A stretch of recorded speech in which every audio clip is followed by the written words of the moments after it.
And when you apply them, even over a stamped image, you can see that the intensity of that ink becomes much more vibrant, even black, right? Black ink on paper, perfect. Glazed black ink, that black looks darker, it looks richer. So any color underneath the glaze is going to be intensified, whether it's black or red or green or anything like that. The baseboard dolls, I just wanted to tint those to also show that different undertones, different grays and shadows, all of those are really, again, intensified by the glaze, right? So none of these have any ink on them at all. They're not any ink other than the glaze. Well, and a clear ink to stick it, but I'll get to that. So they were black and white when you started? Yes, so the color comes strictly from the glaze. Now, because it is a translucent powder, you can use it over things you've already distressed, like a background, something you've inked. And when you put it over a background, every little drip, every little smudge, every little distress texture is going to be visible because those powders melt translucent. So you can see those same colors, but like Tattered Rose, totally different over brown. Yeah.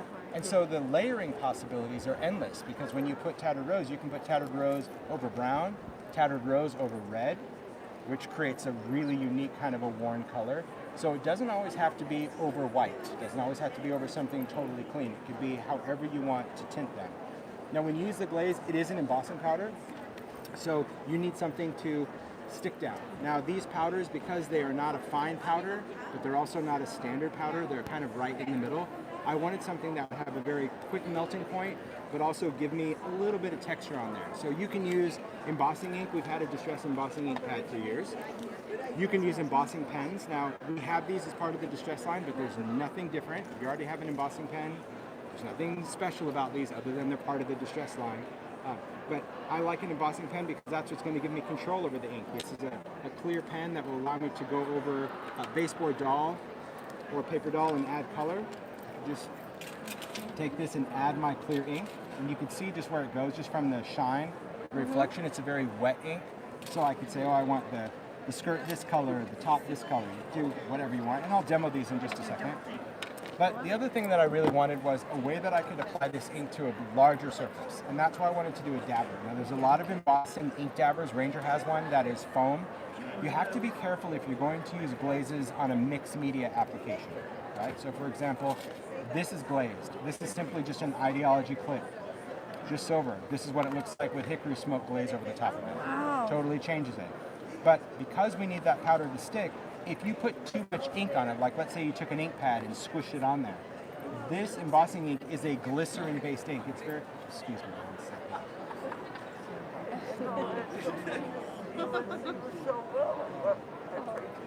Thank you. I appreciate that. So good to see you.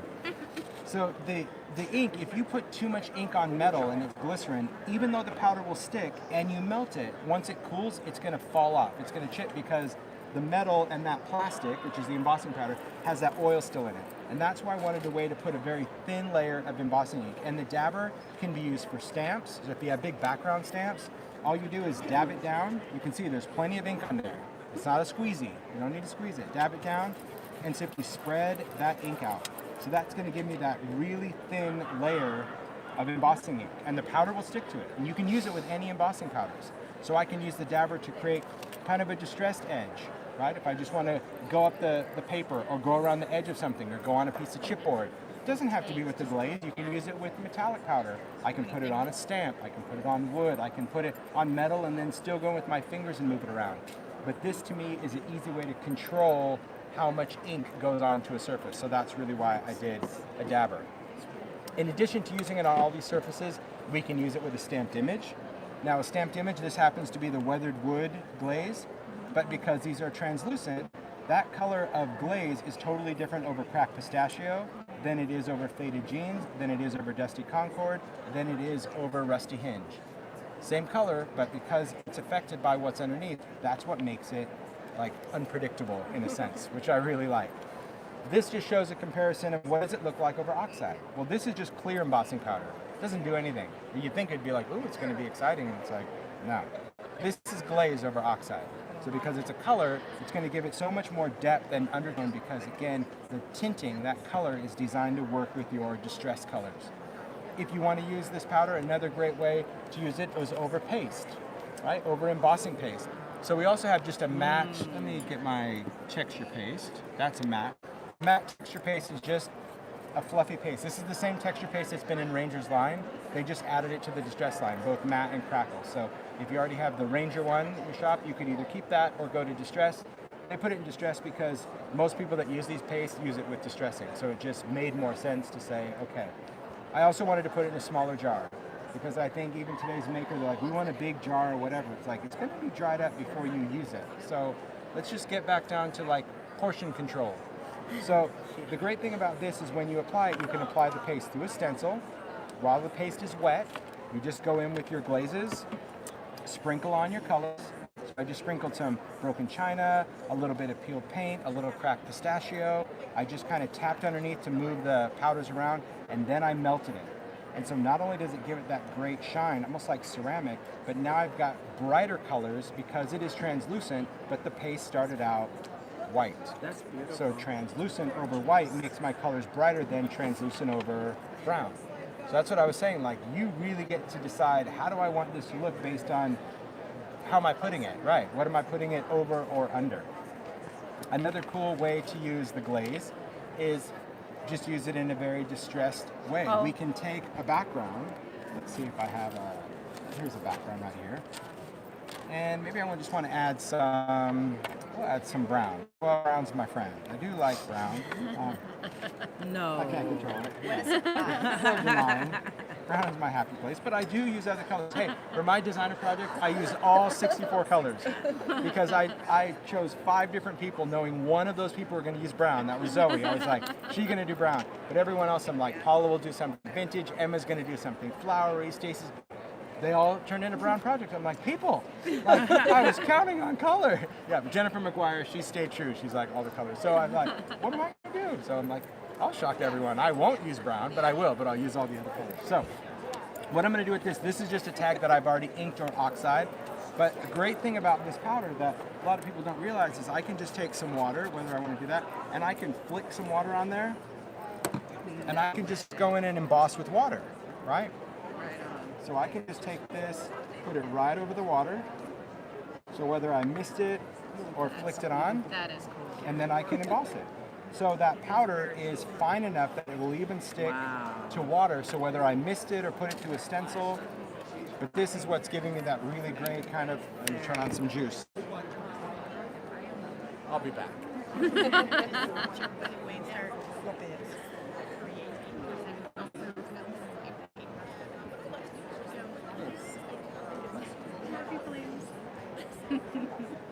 Stare thing like I can't have it. Surprise! All right, I'm going to use an embossing gun because an embossing gun is going to focus heat versus a craft tool. Same temperature, just diffuses heat, just focuses heat. I'm just going to hold that up so my heat can go through the surface.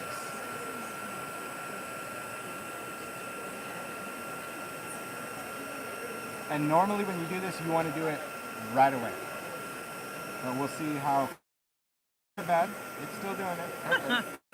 Or you melt it, well, then it's just a do-over. I mean, it's not the end of the world, but what we're counting on is that water drop is holding on to the powder, and then when you heat it, the water is evaporating, but the powder is also melting at the same time, so this is what's giving me these really cool splatters. But this could also be done through a stencil. You could spray water through a stencil and emboss a flourish or something like that just has a different, kind of an organic look. So that's just embossing just with water. But I just want you to really look at more of the splat, more than the glaze. Because I'm going to glaze a doll, a baseboard doll, to show you really how the color works. I do love the fact that we can go in, like a bigger dress. There we go, white dress. I'm going to just take, I'm going to use the brush. I really like the brush. I'm going to go in and just color. I'll color around her hat. And we can do different colors. If you're going to do different colors, you should apply the ink, apply the powder, melt it, and then redo it with a second color. Like don't try to, unless you want to mix them, don't try to do all your colors at once. You can see that this pen really, really wet, gives me control. I'm just looking at the shine. That's all I'm looking at, is just to make sure that I have ink on there. Let's see, where do I want that? Okay, I'll give her a little sleeve here. I'll give her this. I'll give her a little sleeve here. I'm just making sure, but I'm going to go right around her flower there, and I'll finish her dress there. All right. I'll pretend she doesn't have a hand.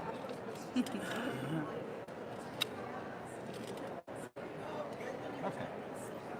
Then we can just take a color. We want to use cracked pistachio. Will the distress emboss pen, will that wipe clean with water? Yes, it is a water-based medium. So here we can go in and be like, ooh, but I missed this spot, I missed this spot. Yeah, you can still go in and you can add your color. If you wanted to take color off, we can still go in and remove that glaze. So if you just decided, oh, I want to get rid of, I want to get rid of that, you can still do all this with the paintbrush and not my pork chop fingers, but you totally understand that you can still move and manipulate exactly where you want to put the color. The purpose of this demo is just to see the powder melt.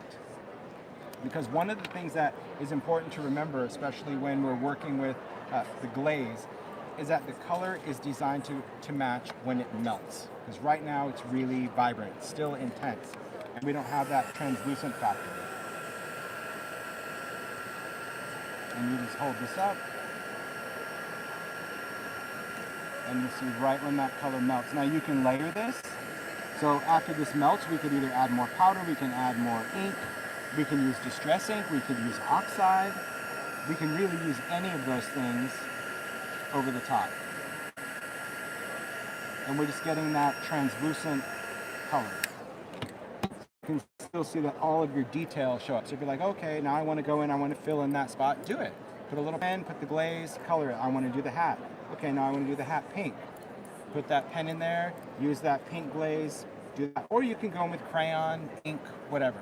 But there's some different things that we can also do when it comes to working with these glazes, and that is using it for different background textures. I think when it comes to working with glazes, sometimes people think, well, hold on, if I put this down, then it's embossing powder, I can't use any ink over the top of it. All right. Oh yes, we can. So we're going to just start with the background, and we'll just use a stamp. I'll see what stamp. I'll just use this. This will work.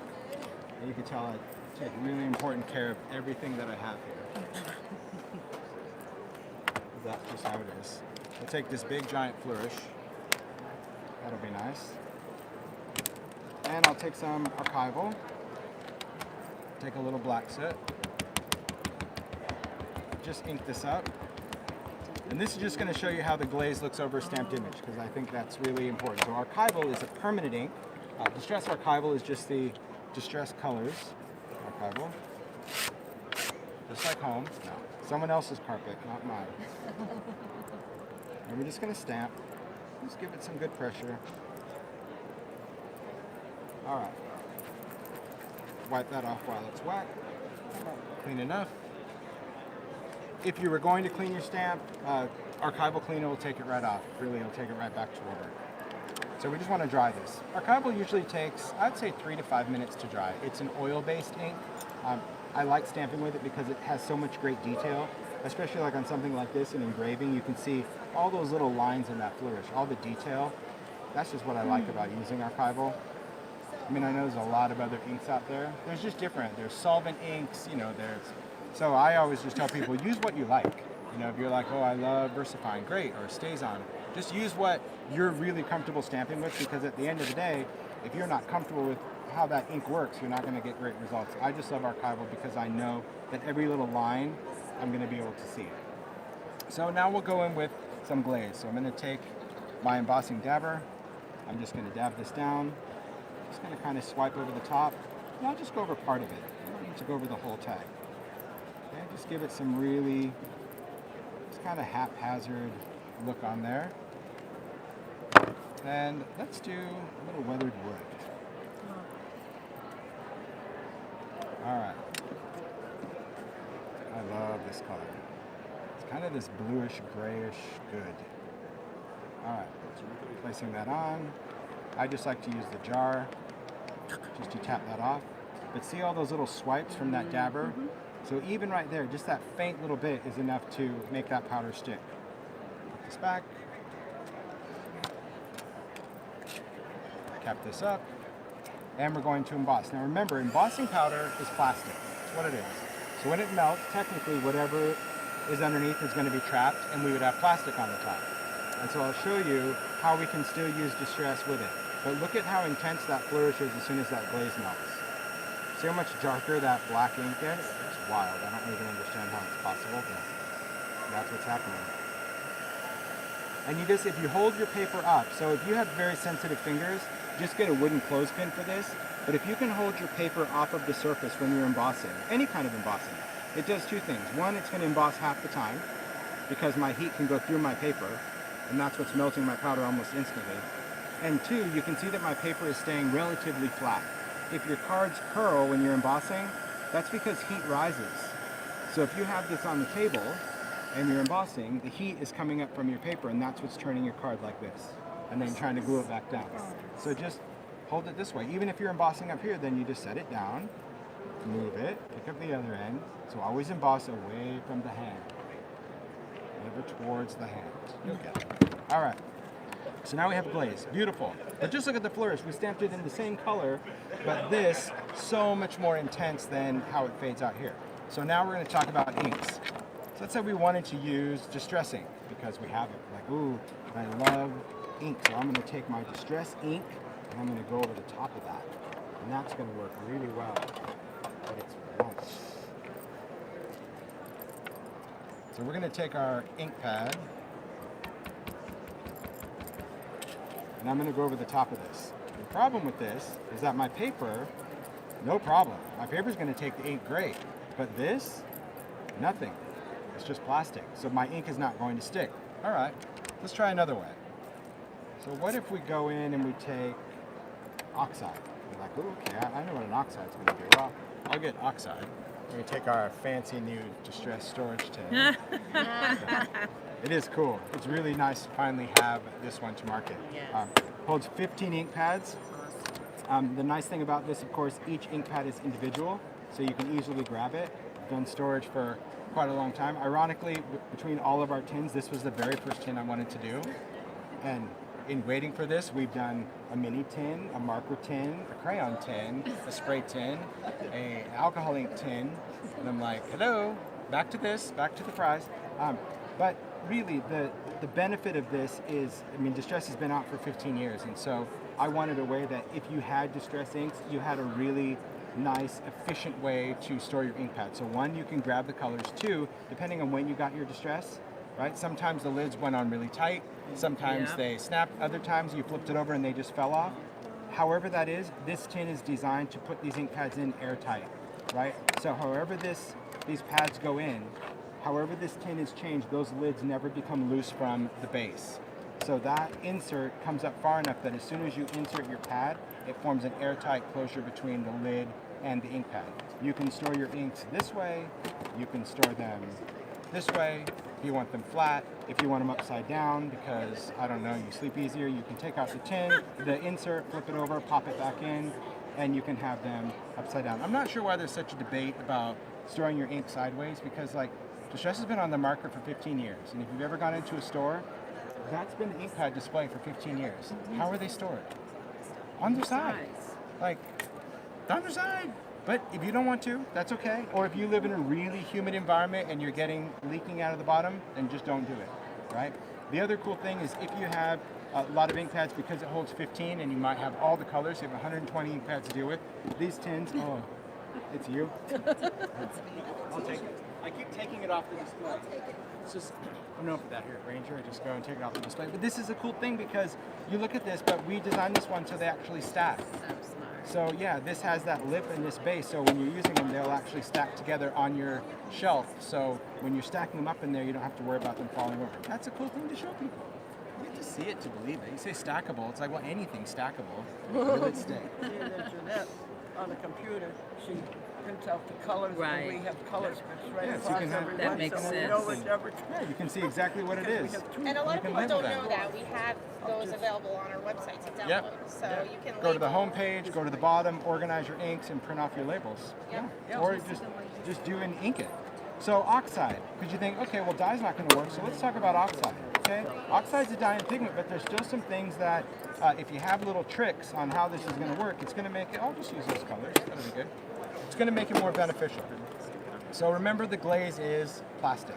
Okay, I keep saying that, but embossing powder is that. And once you understand it, you'll understand why things work on it and why things don't. Distress inks don't go on plastic, right? They're a water-based dye that wipe off. Oxide, if you went in and we added this wet, so let's just say I took this, and the same thing would apply if I used a spray oxide or a spray stain, and we had this wet liquid, and I tried to put this over the top of it, that water is just going to bead up, right? See when I move it around? Just like water droplets on a car, it's just going to move off. So, well, that's not going to give me anything either. It's just going to give me drips. But oxides are still a dye and a pigment. So if you use the fact that it's a dye and a pigment, and you use the fact that there are resins in this, this is going to allow you to apply color over the glaze. So we're going to take a piece of foam. We just grab one right out of this drawer right here. Just like the craft drawers at home. Take a piece of blending foam. Now I'm going to take oxide, take over the top of this. Now we're talking. Now we're getting color to actually go over and tint and actually tone down our inks. Pay no attention. I have no issue doing that, but I know it freaks some people's freak, so I don't have any problem double dipping. I know. They're like, oh my God, what is he doing? Yep, I'm good. As you can. All right. So we have a blended one, but now we're still going to go in and oxidize this. So I'm still going to go with my water, but now I'm going to dry my ink. So that's really why I always think there's a need for a craft tool and an embossing gun. They're both the same temperature, but this diffuses heat, this focuses heat. So this is going to allow me to go in and dry my inks without worrying about remelting my powder, getting it sticky again. Now with oxide, obviously the more water you add, the more it's going to oxidize, even on top of those glazes. So now not only have we added that cool layer of a glaze, but we've been able to ink over the top of it. And the oxide will take down some of that shine as well from the glaze. Now if you don't want the glazes to be shiny, steel wool over the top of it and you're good to go.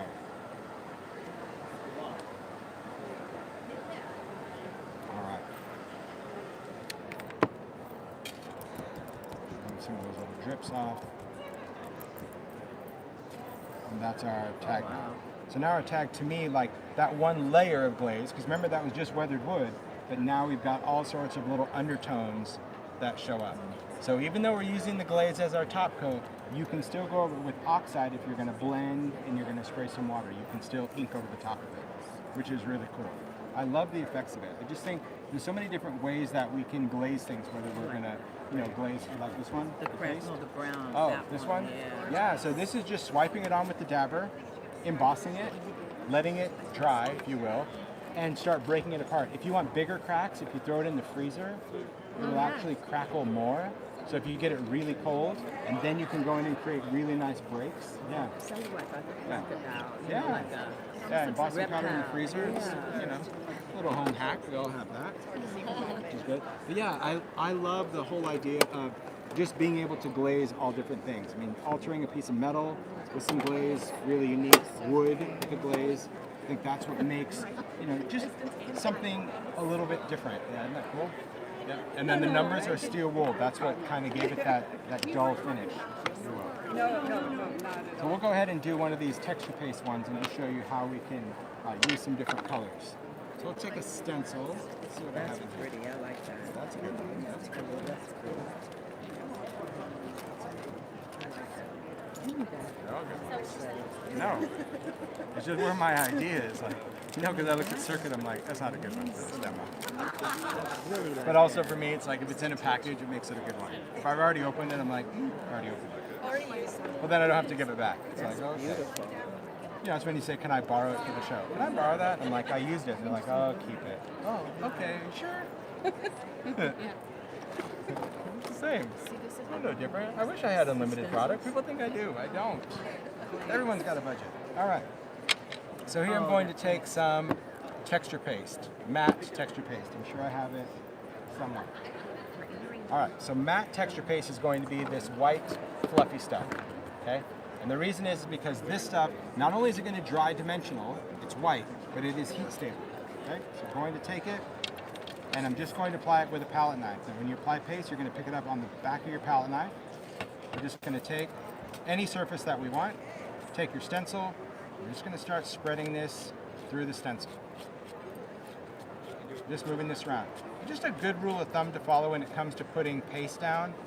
If you can't see your stencil, you have too much paste, right? Because if you apply like that much paste and I can't see the design, when you lift it up, you'll have so much medium that it'll just fall into the design. So that's why when you use a palette knife, you'll kind of see that I spread it from the base, but like skim it off from the edge. So that's why you can kind of hear that, right? Does that make sense? So I don't have to go in and like scrape everything. I can still see that there's highs and lows, but I can overall see my design. This can go back in the jar. This we're going to put the lid on. I hope I still have my tray of water, but this just comes off. There's our beautiful paste. This is going to go in a tray of water that I think is right here. Holy moly, look at that. That's like magic. Is that a new stencil? Yes, yeah, it's doodle art. Yeah, doodle art, it's really great. So what we can do with this is just take some colors of glaze. Since we want to use these blues and maybe we want to throw in a little bit of brown because, or we can, listen, I'll shock you, I'll use Rusty Hinge. Technically it's an orange, so don't judge me. All right, so here I'm just going to take the different colors of glaze and we're going to paint with powder. Now normally, really, if I was working on my media mat at home, I prefer to work on a piece of scrap paper underneath this, just because I like that. And I'm just taking little pinches of powder and I'm painting with the powder. Just kind of twisting it through my fingers. So can you kind of see my fingers are twisting? That's just going to allow that color just to drop in just different ways. Kind of creating a little bit more of a patina, if you will. So here's what you want to do when you're painting with powder, especially if you're using different colors. Once we're done, you would do this like over the garbage, or in this case, over Ranger's trade show carpet. But what I'm going to do is I'm just going to start tap dancing with my fingers underneath. So watch the powder.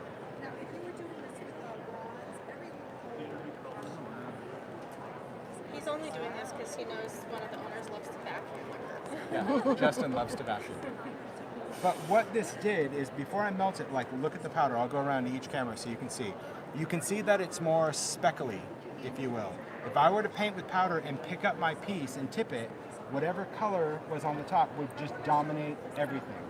So to keep that whole speckled organic thing, it's almost like that little vibration that was just kind of bouncing everything around to fill in the blanks. No. So that's our look. So now we're going to go in and we're going to cook it. We're going to melt it down. All right. Just to help him out. For Justin. Just for Justin. For Justin.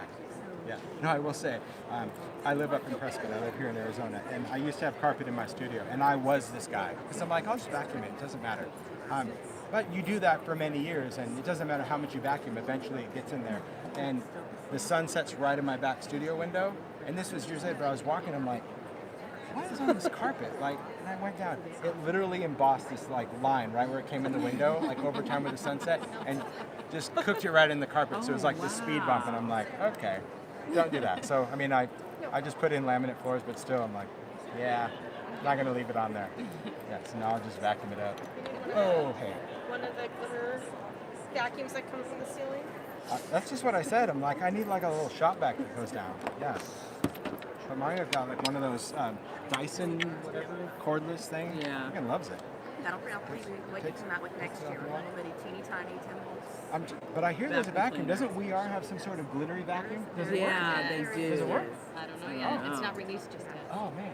I thought it was. No, they said it was. Because when I saw that, I'm like, that's kind of what I need. Like just a quick little vacuum for the table. Because I much prefer to vacuum it than wipe it off. Because it's a texture thing for me. Oh. But honestly, I have just a roll of brown paper in my studio, and I'll just put down a piece of brown paper, use it, and then I'll just gone. All right, now let's emboss. So the point of this, besides me wanting to clean up, is once you get the powder on the paste, you're good, right? I was just gonna If you ask. let it dry completely, your glaze will be smooth. It'll sit on top of that texture and it will melt very smooth. If you emboss it now, while the paste is wet, you're gonna get this bubbly, nuggety look, which is what I like, because by doing that, the light will hit the glaze differently, and that's what makes it look more glass-like. Because it's not flat, it's actually reflecting the light in different ways. So, same rules apply. We're going to take it, hit our gun, off we go. So this, what we're doing, of course, is we are drying the paste and melting the glaze. So you'll just see that I kind of first just kind of go over it a little bit. You'll see that top layer, and then you'll see I'm just really going to cook it. And it's going to create some beautiful, bubbly bits. See, once you see it go, it's still magical. It's like, oh, it's like ceramic. See how it's kind of blistering? See how, like that piece? It's like breathing. We can do that all day. All right. And I'm just going around. The glazes are just amazing. If you think of it, I mean, that's why I call them glazes, because I wanted people to use them as a glaze, like a glazed donut. You put it on top of something, and that's what's going to give it a unique color and texture. So pretty. Look at those colors. Oh, yeah. And I love it over the texture. And this could have already been an inked background, but we can ink it later. You know, we can still go over it with some spray. See, practice what I do. Move your paper. Don't cook your fingers. We've all done it. We're so busy watching powder melt. We forget that it's getting closer. And yeah, I've done that too. Oh yeah, I've cooked paper. Please, you watch enough YouTube videos, you're like, ooh, they're using a paint stripper. That must be faster. It's like, yes. When you go from 340 to 800, it's faster, but it also ignites paper faster. Because you just pause for a moment and it's like, done. All right, I think I got everything. It's good. All right, look at that. I'll go around everyone. Look at that. Holy moly. That's just odd. I know, isn't that?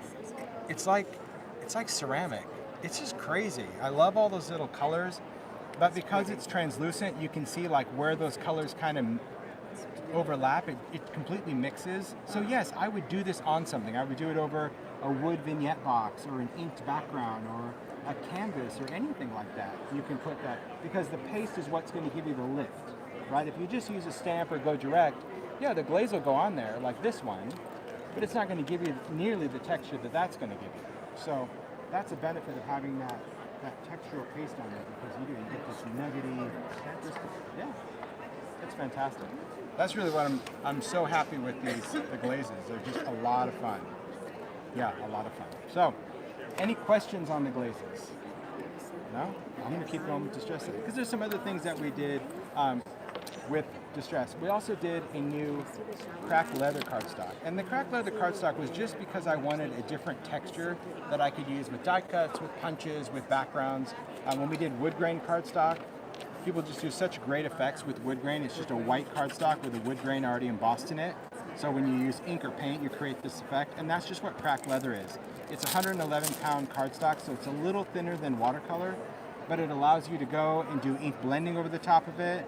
You can do spray inks over the top of it. You can do crayons and paints over the top of it, and it just looks like leather, but you can still cut it out and put it over things. It doesn't have to be brown leather. It could be pink or teal or whatever it is, but it just allows a whole different texture when you're putting it over a background. So I think we can never get enough paper. It doesn't really matter. You can never get too much paper. That's what I love. And I do. I love the look of that. So, any questions on anything Distress related? No? Are you all right? Is it good? Let's see. Not bad. I have 5 minutes to spare. The first job, what paste is that you put down first? This is matte texture paste. The matte texture. Yeah, and it's good that you asked, because we also have grit paste, right? Grit paste is that gritty paste. These should not be embossed. They're not designed. Could you emboss it? You could try, but it's really not designed to be. It will do. It smells bad. It will do horrible things. Yeah, it really. It will bubble different. It smells really bad because those crystals in there are not heat stable.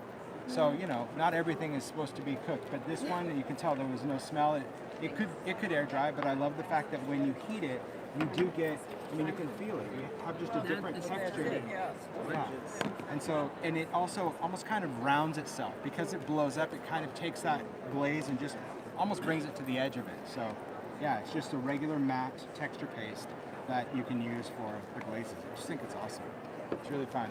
It's wild that, you know, after 20 years of stamping, I'm excited about embossing powder again. You know what I mean? Yeah. It's like ebb and flow of the whole industry. They do come back. And I've always used embossing powder. I mean, I like it, but I've never really used it as something, like as a tool. I've used it to emboss a sentiment, you know, sprinkle on gold or whatever, but to just use it as a colorant, that's what I thought. You know, I did so much with paper dolls and tinting with markers and crayons, and you know, then you go with glossy accents or resist spray, and I thought, wouldn't it be cool if we could just do it in one step? Yeah. And as easy as it sounds, it's actually really hard to color match a granule when you're trying to match it after it's melted, right? Because that's really what it is. Because they're looking at it and matching the sand, if you will, the embossing powder. They're like, well, that matches color. I'm like, yeah, but when you melt it, it needs to. So it took a while, but it's worth it. I hope we do more colors. I hope we do more. So, please do. Don't ask social media. Yes, ask social media. I put it out there. Power the people. Yeah. Listen, we got all those oxide sprays in 1 year because of you guys. So let's just be clear. Because people in Facebook Live, they're like, new distress archival. I'm like, no, not because I didn't ask, not because I didn't want, but they don't see them enough on social media. They don't have enough people asking about distress archival. Am I right? I know. Kelly's like, please. She does social media for